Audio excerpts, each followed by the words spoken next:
Raast, which is the central bank instant payment system. It is instant, and when I say instant, it is instant. Like someone's debited and the other guy gets the credit. Typically, previously we had 2 hours, 3 hours batches where settlements would be done. Same day, that was our USP that we gave it on the same day, but 3 times a day, that's what we were doing. That's still a better velocity than what we had 7 or 8 years ago, where it was T+1. So you would lose 1 day of potential treasury income. And so Raast is instant. And that makes a lot of difference for a lot of corporations because, I want to change the narrative around cash is king. I want to say liquidity is king. It doesn't matter if it's fiat paper currency or it's balanced in your digital bank account wallet. Yeah, exactly. So liquidity is king. You need money today in your bank account. It doesn't mean you need cash, physical cash. So that's one thing. The second thing is that since it's the central bank infrastructure, it's a public good, which means that issues like banks monopolizing pricing structure doesn't exist because central bank is the arbitrator, and central bank has picked up the biggest cost, which is arbitrating between banks, the debit and credit and the switching between two or 35 banks. Central bank has already paid for it. They've made it. It's ready. It's a public good. Thank you, Pakistan. And that's how we're going to run it. So that's the other exciting part. That means the pricing or the commercial interest is for the one who puts in the most labor in developing the retailer merchant or developing the corporate. That's the guy who needs to be rewarded commercially, because he's the guy who's actually going to the retailer and putting a QR or putting a POS machine or going to the corporate and integrating their ERP so that you could collect for them. So that's the second good thing about it, that it's public good. So the banks monopolizing issuance cost is perhaps an area where central bank in trying to pursue public good, in trying to pursue financial inclusion, has a very benevolent view. Right. The third aspect is that the previous payment rail, and I'm going to get a bit technical over here, the previous payment rail was not designed for moving anything except the payment data. So who's paying who? Why is he being paid? What's the contract? What's the invoice? Is it partial payment or full payment? None of those contextual things or the image of the invoice, that wasn't moving with the payment rail because it was structured on an older format called 8538. Now this is ISO 2022, which is a new way of a new payment rail across the world. And the central bank has built it on that rail, which means that you can move a lot of contextual data with the payment. And in our space, in corporate payments and supply chain financing, we need contextual data. We need the other data points to come in because that helps us with tax compliance, with reconciliation, with credit scoring. All of those non-payment use cases can be leveraged using the payment rail. So we're very excited about that, and I think that would be the beginning of some fantastic use cases in Pakistan. And yeah, I mean this fiscal year, it's really about making sure that Raast is a commercial success. Not just for Haball, but for the entire ecosystem in Pakistan. Yeah, I think it's like a revolution. Actually. It's a magical moment for Pakistan, and we all need to work together towards it. It's a blockchain backed?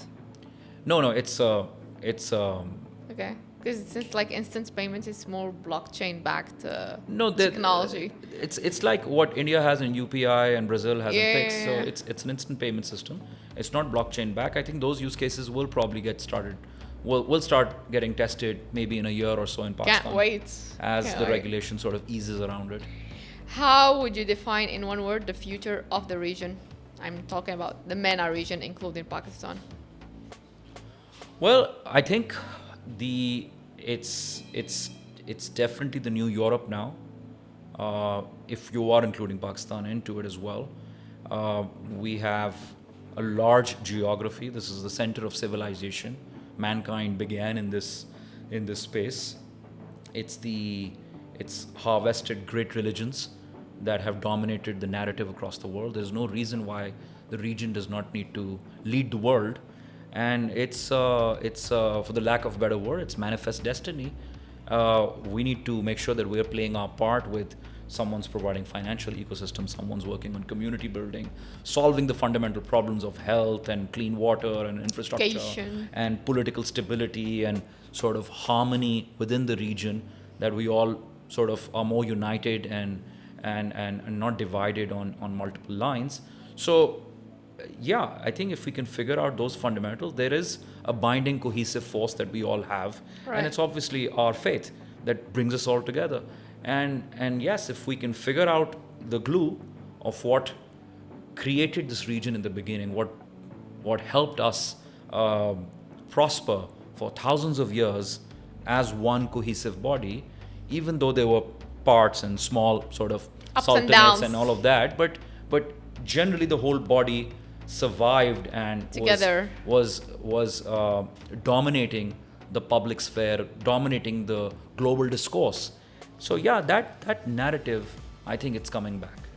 It's inevitable. It's destiny, and we all need to play our part. That this whole region, as a whole, is also connected. We all share the same value. Of course. We all lot all of bleed and similarities. cry over the same issues. Exactly. We all celebrate the same things, and that's something that keeps us all together. So I'm very hopeful that there is going to be this Technology will gather us again. technology or whatever means that humans can use to sort of bring themselves together. So which city you think has the most potential to be the next hub? Like Abu Dhabi, Riyadh, Cairo, Karachi, Lahore? Karachi. Really? Okay. Yeah. Next to Abu Dhabi and Riyadh and Cairo, okay? Yeah, Karachi. I was born in Karachi. I love the city. It's not patriotism. It's patriotism. It's I'm not going to hide it. I love the city. I think Karachi, I have a problem with Karachi. the resilience that Karachi has with all the problems that you're probably talking about, the resilience that the city has and the ability to power the entire country, that takes a lot of strength in your spine and your sort of mental toughness that we're able to produce the financial rails for the country, Still create most of the stuff. taxes, despite all the potholes and the crime and the ailing infrastructure, health and education, water scarcity, all of those problems. If we can, and see, all of the problems are solvable because in the recent past, all metropolitans have been able to solve it with the right government mix, with the right sort of resources. All of these things are solvable. We have some of the smartest Pakistanis Yeah. and specifically from Karachi, doing fantastic work in Houston, in Riyadh, in Abu Dhabi, in Dubai, all of these places. You see the tier like group CFOs, large investment houses, running AI data centers.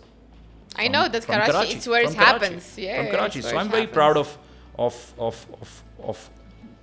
the fact that I am from Karachi, and that this is where I live. This is where Allah gave us Haball, and we started it, and Hopefully we're going to take it other cities and countries as well. But like I said, this is home, and inshallah, if we get our act right, it'll be better than Better day will come.